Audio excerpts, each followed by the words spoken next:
Well, hello, and welcome to your very own Try It Before You Buy channel with your host Karamullah Kadwani. I am going to try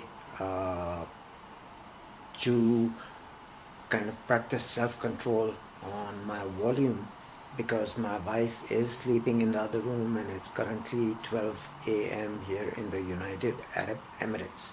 First of all, I would like to thank you and welcome you to the live stream.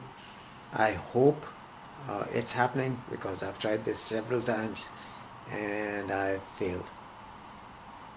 Either which ways, there were a couple of questions that kind of keep coming back to me from different sources, from different people, from different levels of fragrance enthusiasts, beginners, uh, not really veterans, but beginners mostly, who have these uh, candid approach, rather laid approach on clones and why they prefer clones or why they think clones are better than original compositions. Uh, Let me just very quickly tell you my take on clones. Alhamdulillah, I have been at a position where I've mostly bought originals. I've never bought clones. Honestly, it's not a flex by any means. It's not a way of showing off or otherwise, but I've mostly bought originals. I've always bought originals. I've never bought clones.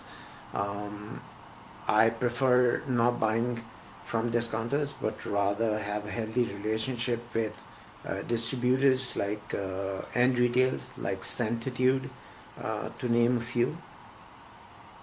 Uh, Partners that I like doing business with. I do purchase my scents. Of lately, they have invited me to two of the perfume launch events. One was Coronet by Thameen London, and the other one being Mason Origin. The name of the perfume was, I think, O3E from the Gold X-Rate collection, and they've been good partners. I've got authentic fragrances from them at reasonable prices. I wouldn't say they sell at discounter prices, but their perfumes are authentic. And whenever I did need to purchase my scents, I have done it through Sentitude or Bloomingdale's or Harvey Nichols, etc. I mostly prefer mall shopping, and of lately the turn of events for some time now has been uh, limiting my number of purchases that I can do, and I have a few people very close to me who've come up to me and have shared their passion for clones, to which I have spent hours convincing them that clones are not the ideal choice. Perhaps even one of them is a close family friend, or if I may just call a friend, family friend in the sense we know the entire family.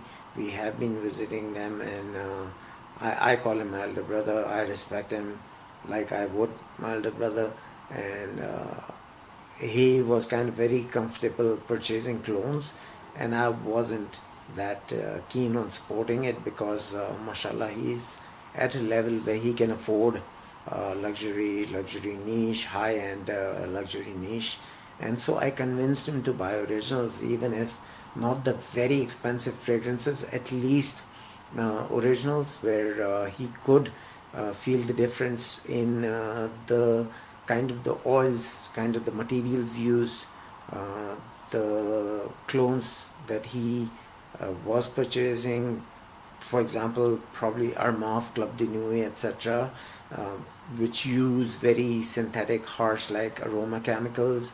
And I am not in favor of a few of the dupes that come at a very cheap price. However, I do appreciate it is if you're in the beginning of the journey or you have entry level positions where you cannot afford luxury niche or the very high end perfumes, you may As an alternate, of course, budgets and limitations are always there, and if you're limited by the resources, then by no means do I encourage you to buy 3,000 dirham perfume, let alone 13,000 dirham perfume, 100 ml, that is at 13,000. Yes, there are perfumes that come at very exuberant prices, and I do not encourage purchasing them if the budget limits you to a certain amount that you can spend on perfumes per month. However, having said that, I would like to emphasize that the bridge between the very cheap harsh aroma chemicals like cheap materials, dupe houses that come at very low price points, they are now trying to close in the gaps. I will explain this to you in terms of the materials used. So like I said, very cheap, abrasive, harsh aroma chemicals and absolutely no naturals. There are different tiers to the levels of essential oils that you can use in a perfume. A few would cost perhaps even more than the perfume itself. Does not make any kind of business sense, but bigger houses, the less exclusives or the Lee Privé collections, or houses like Xerjoff, Roja, London, Thameen, Ex Nihilo, the level of materials they use is, for me, I'd say God tier level materials. Then would also translate to probably tier S, which is the super kind of quality materials or essential oils that make up a perfume. And these bigger food and flavoring houses, like say for example IFF, Firmenich, Simrise, Cosmo International Fragrances, etc., would make these essential oils or mix them, pre-mix them, and keep them for the bigger conglomerates or bigger houses that then request for the essential oils, which they send over, and then they can mix it with the perfumer's alcohol with the concentrations they want and recreate those fragrances. So the food and flavoring houses do have access to these materials, and so they know the compositions that these essential oils or a particular fragrance is made of. I am not saying by any means is that they I'm not sure how it goes about, but you'll come across houses that kind of sell these oils, right? So you will notice different price points. You can see something for $100, and you can see the same thing for like $10,000 per kilogram, say for instance. It all depends on the quality of the materials used, the scarcity of the materials, special materials or rare materials, like say for example the May rose that keeps coming up. I think it's also called the rose centifolia, and the oil for that can come rather pricey. It's because of the availability. So it only becomes available in 2 weeks of May.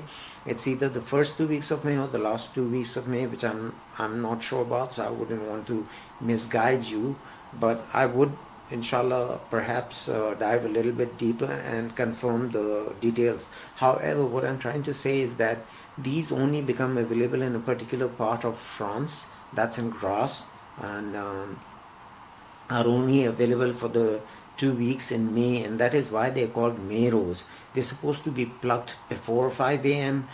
That's when they're at the best, and the oils that are extracted of this come at a very high kind of a price range, right? So earlier on, I'd like to say is that clones and dupes have been there for like the better part of I think anywhere from 2013. So any kiosk that you would walk up to would say, I'd like to spray something very special for you, and I'm selling it to you for $90, and he'd spray a clone or dupe of Aventus, and that made me sick of Aventus itself. I mean, I initially purchased, I think, 3 bottles. I finished those 3. I ran through those 3 bottles pretty quick because I'd keep re-spraying them throughout the day. They were very addictive. The scent profile of Aventus although I did not know it's going to become a hype beast as much as it did back in the day. I loved Aventus. I loved Royal Oud by Creed, again by the House of Creed. Aventus is also by the House of Creed, and legend has it that the first batch of Aventus had real ambergris. Ambergris is one of the animalic materials we've touched upon, I think, in the previous videos. I will not go at length discussing what ambergris is, but ambergris is basically regurgitation or the mass of a dead sperm whale in particular. Their diet is rich in, I think, this fish that are pretty thorny, and so it all kind of accumulates in their guts, and there's a kind of a soft fluid that's formed around it to protect the guts, and sooner than later the whales would die, or legend has it that they either puke or kind of excrete from behind a blob of ambergris, or blob which later becomes ambergris, a blob, or like say for example the carcass of the sperm whale kind of bobs around in the oceans for centuries, say for example, before it posits to the shores. And earlier on the pirates or the people who used to deal with these materials used to get hold of them, and they would sell at rather pricey, the materials were sold rather pricey. I don't think many houses would be able to afford the real ambergris, and so they opted for aroma chemicals or molecular chemicals that would mimic the use of ambergris in perfumery, and so they started using ambroxan, if you may want to call it that, and that would mimic the saltiness. I mean, because the carcass would kind of bob around in the oceans for centuries or decades, and when it used to deposit to the shores, it would get all the richness from the sea and the depth of the sea, plus the sunlight. Every time the sunlight hit the material, and it would absorb all these qualities, and would have this musky kind of an animalic musky kind of a facet, which used to give it this intriguing the intriguing nuances, the mysterious intriguing nuances with this animalic musky kind of a facet. And that is a very prized material. Say it's just like using real deer musk. So I have perfumes and athars that are based on the real deer musk that comes from the Tonkin, either deer or Siberian deer, or deer from the Nepalese region, and these come rather pricey. I mean, so they had these bigger houses would use aroma chemicals or make an accord that kind of mimicked the nuances of these original animalic raw materials. And so legend has it that the first batch of Aventus had real ambergris, and I had about 6 bottles, the last 2 of which I gifted to very dear friends of mine last year. They became collector editions which would sell at very high value, like very high values. I did not opt to sell it because it was so special to me. I gifted it. I stopped using it because the market's flooded with these clones and dupes that are selling at $90, $100. I mean, you need to consider this. I mean, if they're using the same level of materials, and there's a gap, and there's a gap in the quality of the previously known clones or dupes or whatever you may have. So these houses like Latafa, French Avenue, the Channel Aromatics, Deeb, I think his name is, has also broken down in one of his videos, and I completely agree is that the level of materials that they were using was pretty harsh, aroma chemical, synthetic likes, and so they'd come at a very cheap, accessible price range. Now they're filling in the gaps. You'll see these houses, even these dupe or clone houses, have original creations of their own, where they're using perfumers like Jean-Christophe Herold, Alberto Marias, Nathalie Lorson, Olivier Olivier Cresp, because I think Olivier Pachot kind of passed away. Olivier Cresp and the likes of these perfumers, Jody Fernandez, Quinton Biche. I know of a fragrance that I bought and I didn't like, personally, I didn't like it so much, which I gifted to my niece, was Teriyak and Teriyak Intense by Latafa Perfumes. People speak very highly of it. I personally did not like the fragrances all that much, even for my wife. So I gifted it to my niece because I already purchased them. I spent a pretty penny on these perfumes. They were designed by Quinton Biche. I mean, he and Jody Fernandez, if he asked me, were one of the top perfumers for 2025 and 2024 perhaps. I mean, they're the upcoming perfumers and they're the stars, they're the superstars amongst the perfumers. So these houses are now using these perfumers. They're having original creations. Even the dupes are closing in the quality that the niche houses have to offer very high price points. And you need to understand that since they're using these perfumers, oftentimes these perfumers are affiliated to these foods and flavoring houses, and so you need to kind of purchase the oils from them, and the oils come at a rather hefty price because you have like tier uh, D, tier C, tier B, tier C and tier D they were using often, and that is why the low price points. But now they're closing into the price gaps, but they're also closing in on the qualities that these niche kind of perfume houses have to offer. Clive Christian, Creed.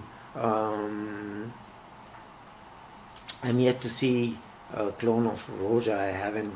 Uh, I don't consider any house that can really. But there might be. I'm not sure. Now my argument here is that if you can afford niche or if you can afford a designer.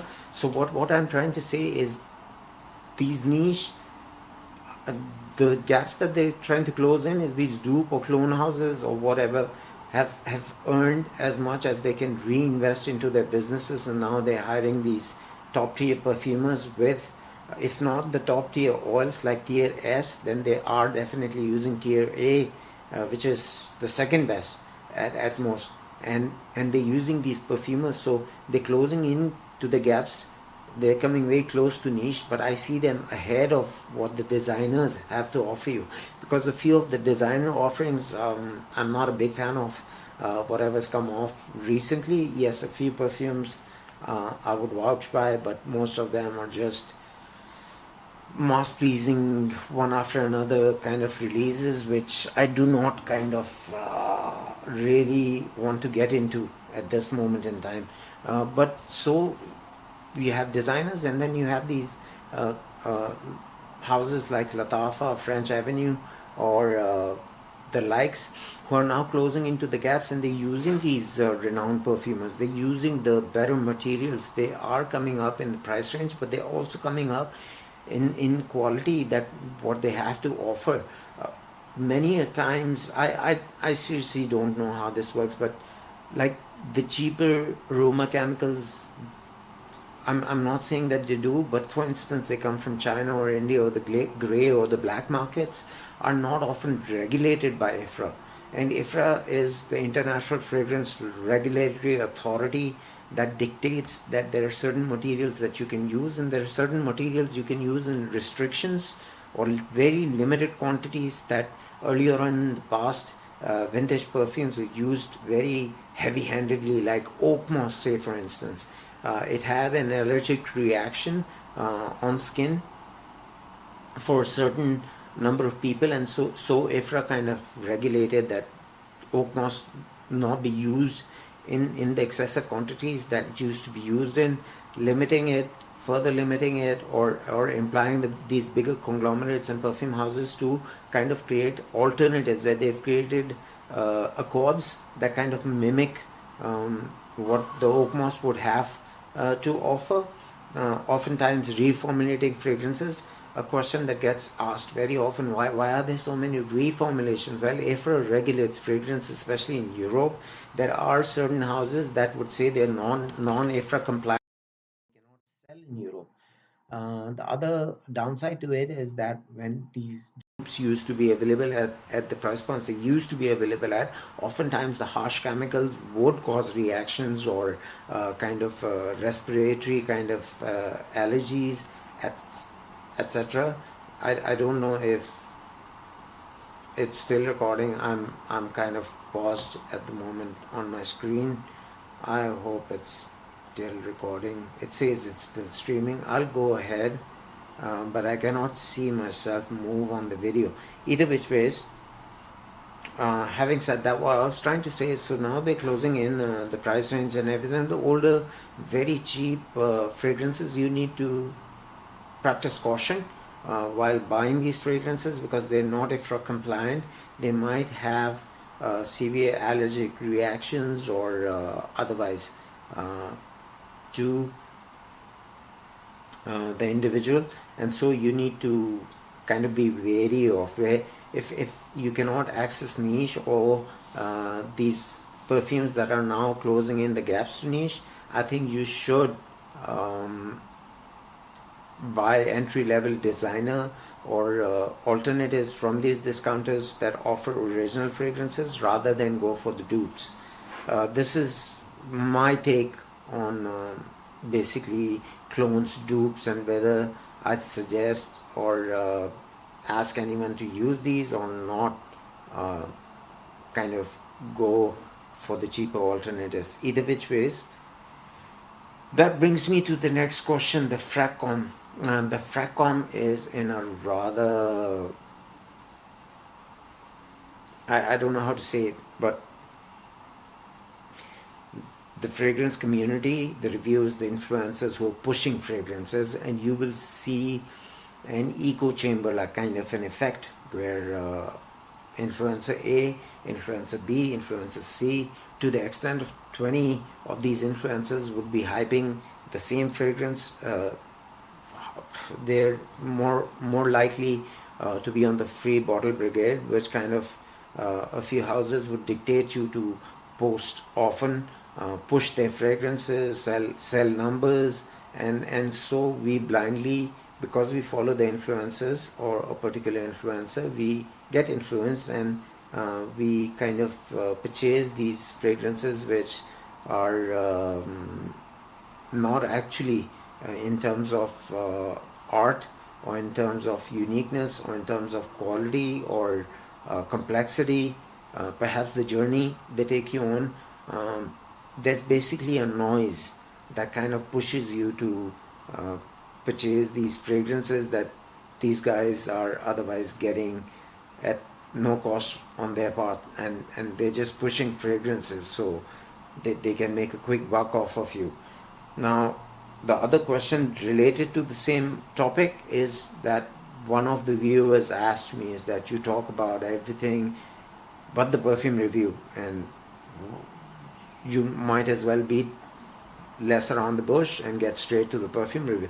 But my point of views dictates and kind of encourages me to do long format videos. So if you're not with the plan, I suggest you probably refer to these influencers that I'm talking about, 7-minute videos pushing you to get a particular fragrance, and blind buy these to your heart's content. You don't need to stick with the channel, because long format videos are what I initially started the channel for, to give you an overview, to give you my perspective of a house or a perfume, its composition, the perfumer behind it, history of other scents that might have influenced the fragrance, or if it's completely unique or otherwise, so on and so forth. So if you're not with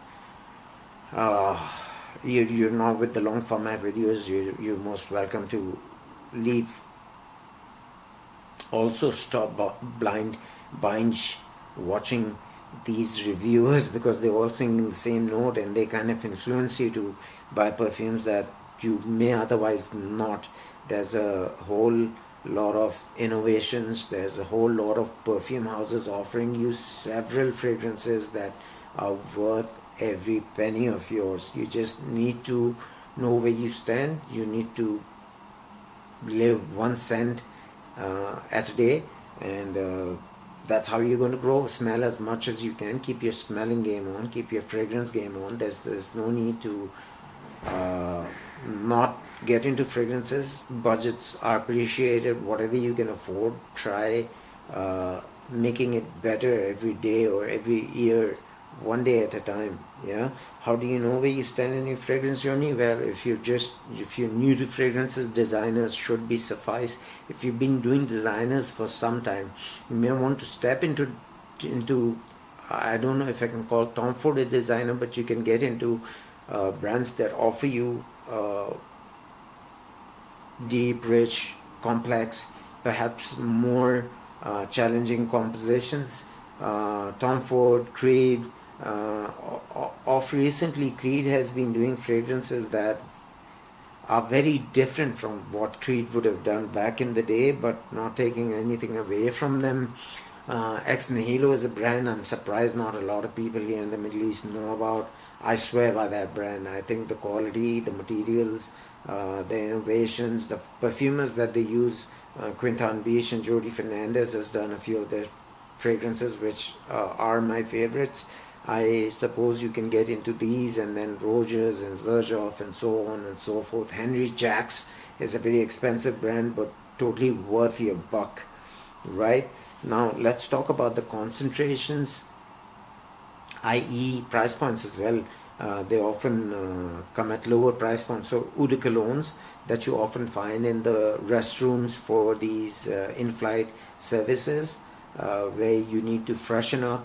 They have massive projection because 95 to even maybe 98% of these is perfumers alcohol, and essential oils are about 2 to 5%.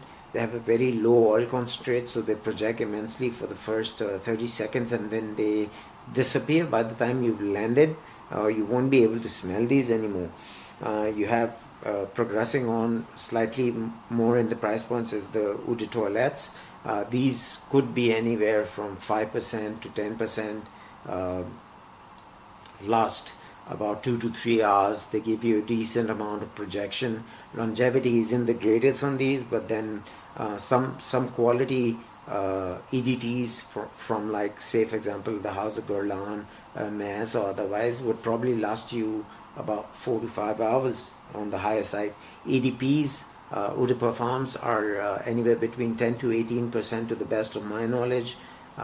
They can perhaps go up to 27%, I suppose 27.9%, 27.99%, and they'd still be EDPs, but on average, perfume houses would do about 10 to 18% essential oils mixed with 82 to 72, or is it 82% perfumers alcohol on the higher side, like 18% perfume oils and 82% perfumers alcohol. They perform rather decently. Their longevity is about 5 to 7 hours, give or take, and but they don't project as much as like EDTs or EDCs. You need to understand, because the oil concentrate here is slightly higher. They'll be slightly more complex, deeper, but and they last longer, but they won't project as much. That's the norm. There can be exceptions. There are exceptions I know of. Extracts or perfumes are the highest concentrations. These can be upwards of 28%.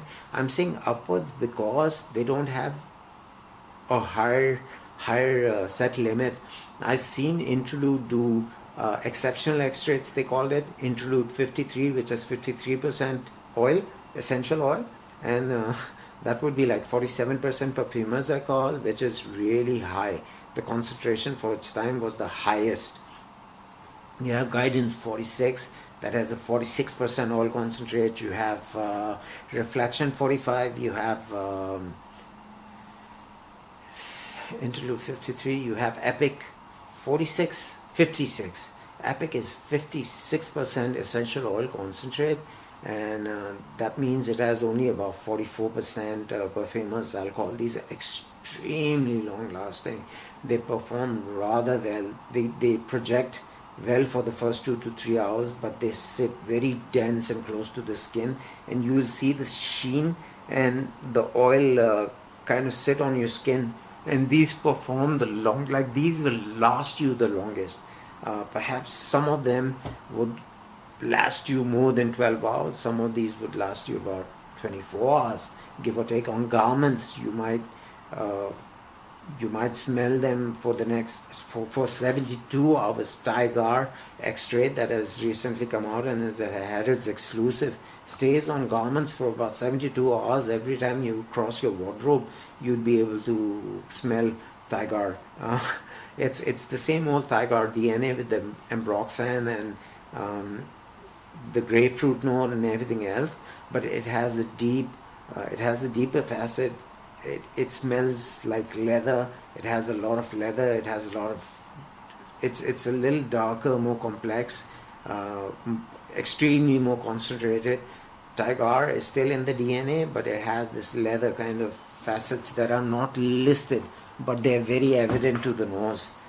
The nose who knows. Uh, and for extracts, the question that I often get asked is that these essential oils we're talking about that are already pre-made, are these just dumped in to the extracts? I mean, to just bump up the oil concentration? No, most of these would have to go through several iterations till the perfumer is very content with what he's achieved, or till the approvers give it a green light. And it just does not mean that you're going to bump up the oil concentrate. You need to play with the formulations. You need to reach a certain level where you set aside. Let's say for example, Francis Sturgeon has done the Esprit de Parfum for Bois d'Argent, which was originally either done by Nathalie Lorson or Annick Minardo. I think it was Annick Minardo though. The original version was done by Annick Minardo, the EDP, which was a very light, thin wearing experience, like almost like the Hermescence, where Jean-Claude Elena does these watercolor-like, transparent kind of fragrances. I don't know how to explain them any other way than what I'm trying to. And this one was ethereal, was very light, watercolor-like. It was a very sexy wearing experience, and I doubted that the Esprit de Parfum might not live up to the perfume that I so loved by Annick Minardo, which was Bois d'Argent. It was then reformulated by the in-house perfumer Franco Demaschi, and then Francis Sturgeon when he came on board. But the thing he's done with Bois d'Argent is super impressive. It's what you might call an extrait or a parfum strength. Dior likes to call them Esprit de Parfums. So just by bumping up the oil concentrate does not give you the perfect extract. You need to kind of have maybe several hundreds of iterations before you finalize something. The other thing I wanted to let you know is that we were talking about the oil concentrates. The highest I've come across is a brand called Born to Stand Out. They try rather hard. Very few fragrances that I like. From Smoking Gun could be one of them. Filthy Musk. L'Animal is just filthy musk with perhaps more leather. There are the perfumes that I like from them, Skin Sense, including the Intimate collection, Ude Intimate collection, I think they call it. There's Suwe Skin, there's Musk X, that reminds me of Baccarat Rouge or the likes, Après l'Amour. There is Warm Skin, that's another good scent, but these are all skin scents, yeah. Born to Stand Out, there's something called Extreme Extracts or something on those lines. And they did about 60% oil concentrate for scent of that I do happen to like. It's called Oud Candy, and it has a 60% oil concentrate. It wears like an attar, it sheens like an attar, it lasts like an attar, but it projects immensely. I mean, not as immensely as it would have if there was lesser oil and perhaps more perfumer's alcohol, but then there are other factors that can push the fragrance or push the projection, even though it's a very high concentrate. These would be molecules like ambroxan. The molecular scents I would like to refer to here is by the house of Eccentric Molecules. This is a house that is owned by Guy Zachon, and the perfumer is Guy Zachon, and he's also created Mont Tobacco and I think one tobacco intensivo for the house of Orman Jain. And you'll see him in eccentric molecules. He's basically explored all the different molecules and then has created scents around these molecules. So they have javanol that mimics sandalwood. As you know, Mysore sandalwood is a very controlled material, very scarce, very rare to find in perfumery. I think prehistorically, Samsara used to have real Mysore sandalwood. I don't think perfumers now use real Mysore sandalwood because of the price kind of a limitation. It's very expensive to source. It's very rare. And so he has these materials like ambroxan that mimic ambergris, like I told you, the musk, or push, give a push to the perfume, give a lift to the composition, where even very dense fragrances can project immensely. We've talked about Bois d'Argent. Bois d'Argent, the EDP that I was referring to by Nathalie Lorson, no, I'm sorry, Annick Minardo, I don't know why I keep saying Nathalie Lorson, is a scent that I'd call quiet luxury. It smells money, but it's very quiet luxury. Like I was referring to the fragrance community where I said there's a lot of noise, there's a lot of commotion, there's a lot of hype, even banned fragrances that don't stand maybe in a true fragrance connoisseurs or collectors library. There are no place for these fragrances, but they're being hyped. There's a lot of noise. Scents like Bois d'Argent are not beast mode, and I hate using that word, but there's no other ways I can explain this to you. They're quite luxury. If you're silent, you can probably hear the other person breathe. If you're going to be noisy and ruckus, and there's a lot of ruckus around you, you're probably not going to understand or hear anything. But if it's dead quiet, you'll understand the definition of quiet luxury. You'll definitely hear it. You'll be able to hear a whisper, and that's what these scents are for. They're not for the general everyday consumer who loves beast mode fragrances, but they're quite money. They're quite luxury.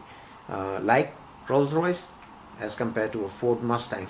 Although I love a Ford Mustang, I wouldn't mind having a Rolls-Royce, right? It's that quiet luxury. You know you've made it. You don't need to make a noise about it. You don't need to prove yourself anymore.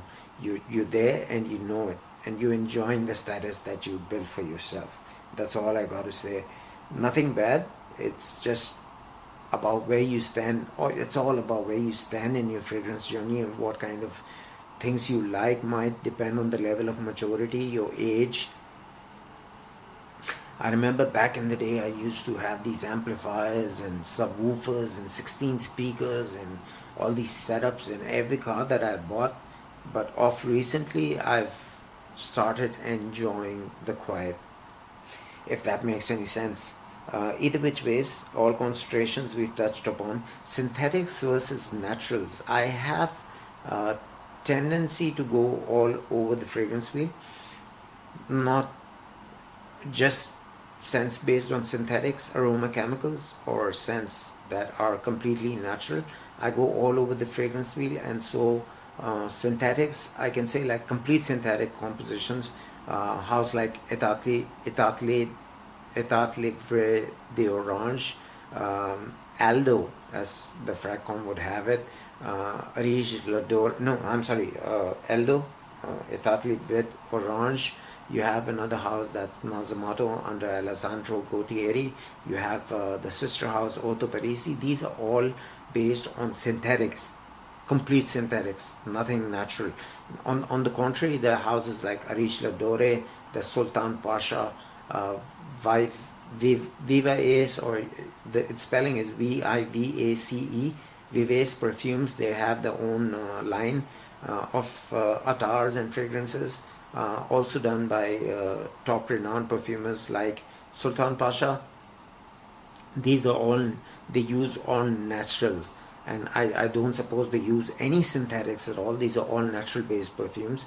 Another one of my favorites, an all natural based perfume, is L'Eau des Immortels from Voyages Imaginaires. This is I think the granddaughter of Goutal, and the house Goutal Paris was sold, and Anik Goutal opened Voyages Imaginaires, where she has the same perfume that they prehistorically had, and legend has it it's the same perfume as Sable's. It's just renamed L'Eau des Mortels, and it's a completely natural based fragrance. They say natural based fragrances the composition can go completely flat. So the ideal ratio of doing this is 30% naturals and 70% aroma chemicals, molecules and aroma chemicals. I see all natural perfumes, the longevity and the performance is point on. I mean, they're bangers after bangers, and all naturals. I enjoy all naturals. I enjoy animalic notes. I enjoy old school vintage perfumery. I love everything that's modern. Ganymede, a very mineralic kind of. I don't know how best to explain this, but Quinton Beach, all of his compositions have something mineralic, sharp, edgy, futuristic, like Aris Lodorion. All these naturals would lean vintage. Compositions by Quinton Beach lean futuristic. That's the best way I can explain this, right? Push versus longevity, we discussed, it depends. You can use molecules like ISO-E super, you can use aroma chemicals like ambroxan to push the projection or the performance of a fragrance, make it last longer, etc. You can layer your fragrances if they're not performing well with these molecular fragrances. You also have an extended line by Guy Zachon in eccentric molecules MO1 that I think is ISO-E super mixed with Gaiac wood. You have black tea, you have patchouli, you now have the latest iteration that's cistus, and so on and so forth. So you might want to experiment with layering fragrances. I could probably take this up and explain it to you in depth. I do have a LinkedIn account which I should share in the description, inshallah, for you to refer to, as I drop many reviews over there and house overviews. So we can keep in touch over there. I can start doing more videos, inshallah, again, I hope. Rotating your scents, like say for example, where all your heavier, deeper extracts and compositions, or the beast mode if you want to call them that, fragrances in the winters, autumn months, and then circle back to kind of freshies on the lines of Gentle Fluidity Silver by Mason Francis Kurkdjian, one of my favorite summer scents. You can wear Tigard during the summers, you can wear Vibrato by Suspiro, Wondrous Flight by Mebezu, Arakis by the Spirit of Kings. These are all tiger-like clones, if you want to call them clones, or inspired by. You have something called Ingenious Ginger by the House of Goldfield and Banks, where all your lighter, more ethereal, citrus kind of freshies or fragrances, not to mention Torino 21 by Zerjoff. Torino 25 might be a might be a winter wear, because it has everything from 21, but since 21 they have come out with 22, 23, 24 for the years. Torino ATP, it's the tennis event that happens annually. And then the last iteration is Torino 25, which is interesting because it has darker facets. Although it's a freshie, it has darker, deeper facets that may make it appropriate for winter day wear. Wear all your heavier scents in during the winters. Do try to rotate or put your fragrances on rotation. Have a big collection. Have not a big collection, but a sizable collection where you have different kind of scents, skin scents, aroma like molecular scents, molecular fragrances which are very thin, varying experiences. They mostly perform with the heat, or once your body heats up, they kind of project, and other people would be complimenting you, whereas you may not be able to smell these. Circling your scents, you can avoid olfactory fatigue, where you stop smelling your scent altogether, and you very less reciprocative on picking the nuances once you keep wearing heavier scents. So it's always a good idea to keep your scents in rotation. That will help you counter olfactory fatigue. Anosmia, as we might call it, it's called nose blinding. You use heavy scents all throughout, and you're going to lose a bit of your nose is going to get attenuated to these. and you're going to develop anosmia. You also need to consider the setting you're in. If you're in an office atmosphere, you need to be very considerate of what people might find offensive, or it's not a good idea to wear your heavier, more challenging compositions, or you do not really want to announce yourself when you enter the office. Frag-rant might be an ideal perfume for office wear, or the thinner wearing I'm sorry, skin scents or molecular fragrances. You might want to wear them more often in your office, unless your office allows that kind of everybody's wearing heavier scents in the Middle East, and so it might be acceptable, but you need to be aware of your surroundings. You need to be aware of the people you're going to be with, and their preferences too. You don't want to offend anyone with your very intense fragrances that somebody might not be able to kind of handle, right? I think I just about covered everything I needed to rant about. I hope you enjoyed the video. I hope it helps you with your fragrance journey. If you have any questions, please feel free to ask me, and I'll try to answer them to the best of my capability. Until the next time, your host Karmullah Kadwani signing out. Peace.